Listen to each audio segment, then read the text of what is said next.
Good morning everyone.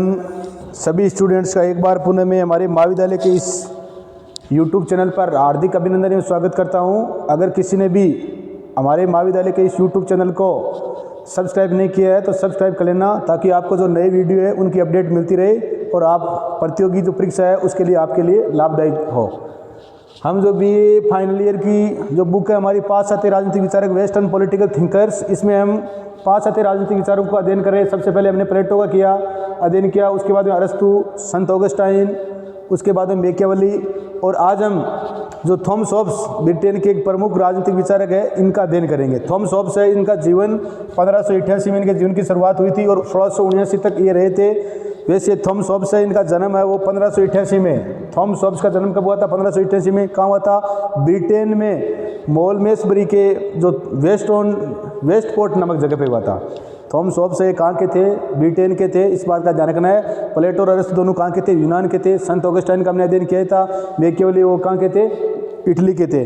तो इनका जन्म है वो 1588 में ब्रिटेन के मोलमेसबरी के वेस्टपोर्ट नामक जगह में हुआ था। थॉमस हॉब्स है, इसके प्रमुख जो ग्रंथ है या प्रमुख जो रचनाएं हैं, या थॉमस हॉब्स की कौन कौन से मुख्य ग्रंथ है या रचनाएं हैं, तो डी सीवे, लेवायथन, डी कार्पोरे पॉलिटिको, डी होमाइन, कानून के तत्व, एलिमेंट्स ऑफ लॉ, गृह युद्ध पर एक वार्ता, a dialogue on the civil wars. ये थॉमस हॉब्स की 6 रचनाएं हैं। इसमें जो सबसे प्रमुख रचना है वो कौन सी है? लेवायथन है। कौन सी है? लेवायथन। ये इसकी रचना थॉमस हॉब्स ने कब की थी? 1651 में की थी। और थॉमस हॉब्स की जो प्रमुख सबसे इन रचनाओं में सबसे प्रमुख कोई रचना है तो वो कौन सी है? लेवायथन है। तो इन बातों का ध्यान रखना है। इनमें से पूछ ले क्वेश्चन भी आ जाता है कि थॉमस हॉब्स की रचना कंपटीशन एग्जाम में कौन सी नहीं है, तो ध्यान रखना। और सबसे प्रमुख रचना है वो कौन सी है? लेवायथन है। थॉमस हॉब्स है, इनका जन्म है वो, या इनके जन्म से पूर्व स्पेन की जो जल सेना है, थॉमस हॉब्स के जन्म से पूर्व स्पेन की, किसकी? स्पेन की जल सेना ने ब्रिटेन पे क्या कर दिया? आक्रमण कर दिया। थॉमस हॉब्स का जब जन्म होने वाला था या जन्म से पूर्व स्पेन की जो जल सेना है उसने ब्रिटेन पर क्या कर दिया? आक्रमण कर दिया।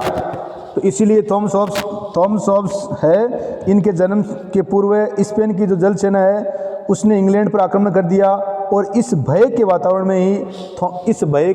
में क्योंकि ब्रिटेन में वहाँ पे क्या हो गया? भय वातावरण है वो क्या हो गया? इस भय के वातावरण में ही किसका हुआ? थॉमस हॉब्स का जन्म हुआ। इसलिए या थॉमस हॉब्स का जन्म है इस भयपूर्ण माहौल में समय से पहले हो गया। इसलिए थॉमस हॉब्स को जो भय है इसको थॉमस हॉब्स स्वयं क्या कहते हैं? अपना जुड़वां भाई कहते हैं। तो थॉमस हॉब्स के जन्म के पूर्व स्पेन की जो जल सेना है आर्मडा, इसने इंग्लैंड पर आक्रमण कर दिया। और इस भय के वातावरण में थॉमस हॉब्स का जो जन्म है वो समय से पूर्व हो गया था। और स्वयं थॉमस हॉब्स ने भय को अपना क्या कहा है? जुड़वां भाई कहा है। तो ध्यान रखना है, थॉमस हॉब्स ने किसको अपना जुड़वां भाई कहा है? तो किसको कहा है? भय को कहा है। और कहने का कारण क्या है? कारण यह है कि जब थॉमस हॉब्स से इसका जन्म होने वाला था तो उससे कुछ समय पहले ही स्पेन की जो जल सेना आर्मडा है उसने ब्रिटेन पर क्या कर दिया? आक्रमण कर दिया। और इस भयपूर्ण वातावरण के कारण थॉमस हॉब्स से इसका जन्म समय से पहले हो गया। इसलिए स्वयं थॉमस हॉब्स ने कहा है कि भय उसका क्या है? जुड़वां भाई है। इस बात का ध्यान रखना है। ये थॉमस हॉब्स है, इसकी सबसे प्रमुख 6 रचनाएं लिखी सुने। पहली डी कार्पोरे ने, पहली है डी सीवे, दूसरी है लेवायथन, तीसरी है डी कॉर्पोरे पॉलिटिको, चौथी है डी होमाइन, 5वीं कानून के तत्व, एलिमेंट्स ऑफ लॉ, 6ठी है गृह युद्ध पर एक वार्ता है, dialogue on the civil wars. इसमें ये जो लेवायथन है ये इसकी क्या है? लेवायथन है जो 1651 में इसने रचना की थी। ये सबसे प्रमुख रचना है। पूछ ले थॉमस हॉब्स की सबसे प्रमुख किसकी दृष्टि से? राजनीतिक दृष्टि से थॉमस हॉब्स की सबसे प्रमुख रचना कौन सी है? तो कौन सी है? लेवायथन है। इस बात का ध्यान रखना है। काफ़ी बार क्वेश्चन पूछा भी गया है कि थॉमस हॉब्स की सबसे प्रमुख रचना कौन सी है? तो लेवायथन है। और ये बाकी मैं जो रचनाएं हैं थॉमस हॉब्स की ये लिख चुका हूँ। इनका जीवन 1588 से 1679 के मध्य रहा था और इनका जन्म है वो समय से पहले हो गया था। इसलिए इन्होंने क्या अपने भाई को क्या बताया? अपना जुड़वां भाई बताया। अब हम थॉमस हॉब्स की अध्ययन पद्धति है इसके बारे में अध्ययन करेंगे। थॉमस हॉब्स है, इसकी अध्ययन पद्धति क्या है? थॉमस हॉब्स का एक प्रसिद्ध कथन है, ज्ञान का अंत शक्ति है। थॉमस हॉब्स का एक प्रसिद्ध कथन है, ज्ञान का अंत क्या है? शक्ति है। पूछ ले कि ज्ञान का अंत शक्ति है, ये कौन कहता है? तो कौन कहता है? थॉमस हॉब्स कहता है, या थॉमस हॉब्स का प्रसिद्ध कथन क्या है? ज्ञान का अंत शक्ति है। और ये इन्होंने किस में कहा है? ये अपने जो ये रचना है डी कार्पोरे पॉलिटिको। पूछ ले कि थॉमस हॉब्स ने प्रमुख कोटेशन किया तो ज्ञान का अंत क्या शक्ति है, किसका है? थॉमस हॉब्स का है। और ये इसको इसने अपनी किस रचना में? तो ध्यान रखना है डी कार्पोरे पॉलिटिको में किया है इसने। किस में किया है? डी कार्पोरे पॉलिटिको है। इसमें कब? 1655 में है। इसने ज्ञान का अंत शक्ति है किसने कहा है? थॉमस हॉब्स ने कहा है। और अपनी जो रचना है कौन सी? D कार्पोरे politico. कौन सी? डी कार्पोरे पॉलिटिको में कब? 1655 में। ध्यान रखना। थॉमस हॉब्स का प्रसिद्ध कथन है ज्ञान का अंत और शक्ति है। और ये उन्होंने अपनी जो पुस्तक है डी कार्पोरे पॉलिटिको, इसमें 1600 इस रचना में कहा है इसने थॉमस हॉब्स ने राजनीति विज्ञान का अध्ययन है वो। थॉमस हॉब्स ने राजनीति विज्ञान का अध्ययन है ज्यामिति, भौतिकी। थॉमस हॉब्स ने राजनीति विज्ञान का अध्ययन ज्यामिति, भौतिकी और मनोविज्ञान की सहायता से किया। और मनोविज्ञान या साइकोलॉजी है, इसकी सहायता से किया। तो ध्यान रखना है थॉमस हॉब्स की अध्ययन पद्धति क्या है? तो ज्यामिति, भौतिकी और मनोविज्ञान है। थॉमस हॉब्स ने क्या है? ज्ञान का शक्ति है। किसने कहा है? थॉमस हॉब्स ने। किस में कहा है? अपनी जो पुस्तक है डी कार्पोरे पॉलिटिको कब लिखी थी? 1655 में लिखी थी।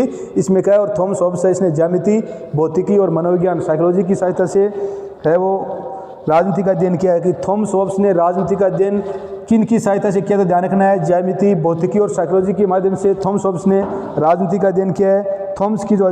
थॉमस हॉब्स की अध्ययन पद्धति है उसको यांत्रिक भौतिकवाद। थॉमस हॉब्स की अध्ययन पद्धति को यांत्रिक भौतिकवाद,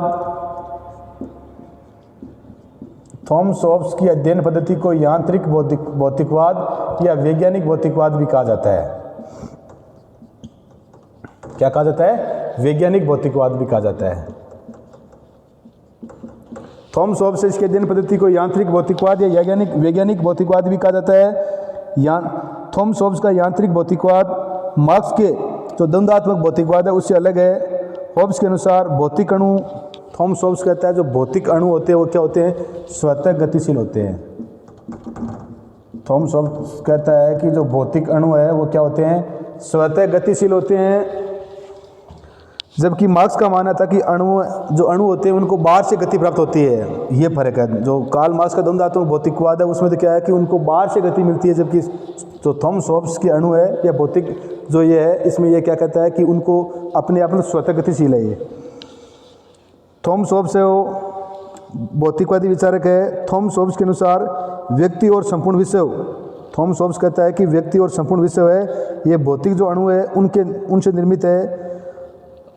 थॉमस हॉब्स ने राजनीति के अध्ययन में इतिहास और नैतिकता का, थॉमस हॉब्स ने राजनीति के अध्ययन में इतिहास और नैतिकता इसका बिल्कुल भी प्रयोग नहीं किया या अध्ययन नहीं किया है। ऑक्सफोर्ड ने थॉमस हॉब्स का जो ग्रंथ है लेवायथन, इसको अंग्रेजी साहित्य की सर्वश्रेष्ठ रचना कहा है। किसने? माइकल ऑक्सफोर्ड ने।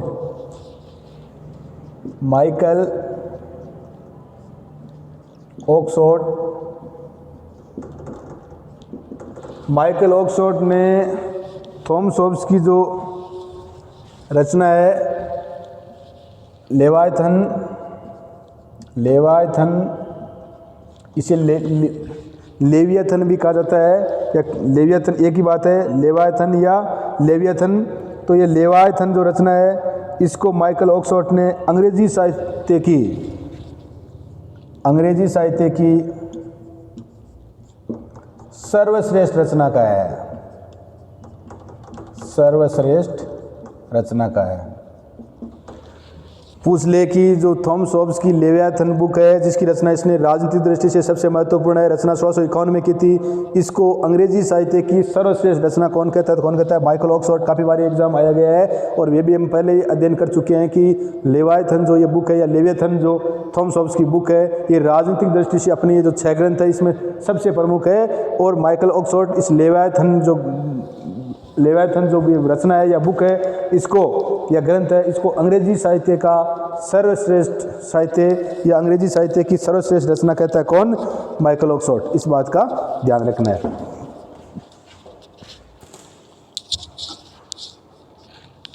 थॉमस हॉब्स ने ऑक्सफोर्ड विश्वविद्यालय में प्रचलित जो स्कॉलेस्टिक पद्धति है इसका खंडन किया। और इसी वो थॉमस हॉब्स है, ये ऑक्सफोर्ड विश्वविद्यालय है, इसके क्या थे छात्र थे। पूछ ले कि थॉमस हॉब्स ने कौन सी यूनिवर्सिटी से अध्ययन प्राप्त किया था, तो कौन से थे, ऑक्सफोर्ड विश्वविद्यालय से। थॉमस हॉब्स है, इसने ऑक्सफोर्ड विश्वविद्यालय है, इससे ही क्या किया था, अध्ययन या छात्र थे यहाँ के। अब राज्य की प्रकृति,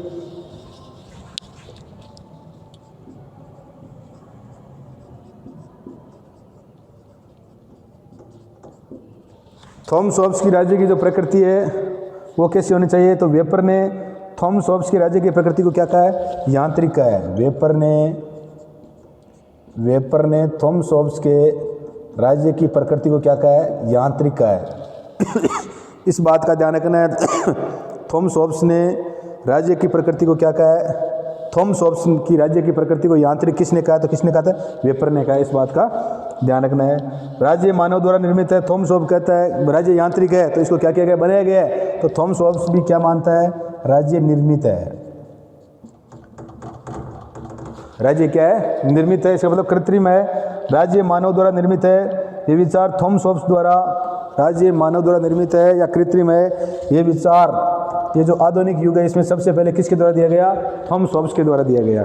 राज्य मानव द्वारा निर्मित है, ये विचार थॉमस हॉब्स द्वारा पहली बार आधुनिक युग में दिया गया। अभी यांत्रिक राज्य, थॉमस हॉब्स का जो राज्य है वो यांत्रिक किस प्रकार है, तो राज्य एक यंत्र है। थॉमस हॉब्स मानते हैं कि राज्य क्या है, यांत्रिक राज्य कैसे, थॉमस मानते हैं कि राज्य एक यंत्र है। राज्य है वो मानव निर्मित संस्था है। यंत्र इसलिए है कि राज्य का निर्मित या राज्य का निर्माण किसने किया है, मानव ने किया है। तो राज्य है वो मानव निर्मित है, राज्य का निर्माण मानव ने किया है। राज्य प्राकृतिक अथवा देवी, राज्य है वो जब राज्य एक यंत्र है, राज्य मानव द्वारा निर्मित है, तो राज्य प्राकृतिक, और राज्य प्राकृतिक तो होगा ही नहीं या देवीय संस्था नहीं है। यांत्रिक राज्य के समर्थक है, जो यांत्रिक राज्य के समर्थक है वो क्या है, व्यक्तिवाद का भी समर्थन करते हैं।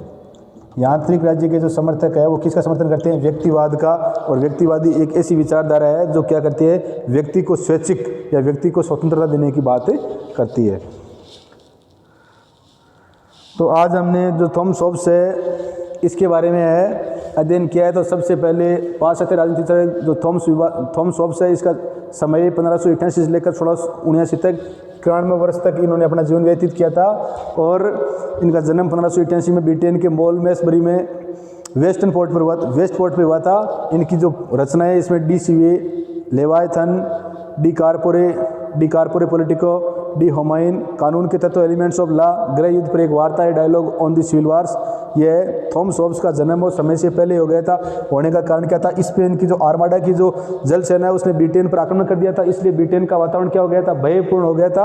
और इसके कारण उसकी मान्य थॉमस हॉब्स को, या थॉमस हॉब्स का जन्म समय से पहले हो गया था। इसलिए स्वयं थॉमस हॉब्स अपने को क्या कहता है कि भय है वो मेरा क्या है, जुड़वा भाई है, क्योंकि मेरा जन्म भय मेरे साथ में ही जन्म लिया था। क्योंकि उस समय ब्रिटेन का माहौल क्या था, भयपूर्ण था, डरावना माहौल था।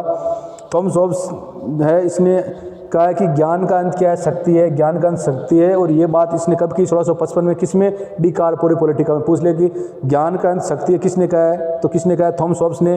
किस रचना में कहा है, डी कार्पोरे पॉलिटिको में, डी कार्पोरे पॉलिटिको में कहा है। इस बात का ध्यान रखना है। और इसने जो राजनीति विज्ञान का इसका अध्ययन ज्यामिति, भौतिकी और साइकोलॉजी है, इसके माध्यम से किया है। थॉमस हॉब्स राज्य को क्या मानता है, थॉमस हॉब्स राज्य को एक यंत्र मानता है, क्योंकि राज्य क्या है, मानव निर्मित है। और इसकी जो बुक है लेवायथन, ये इन रचनाओं में सबसे प्रमुख रचना है।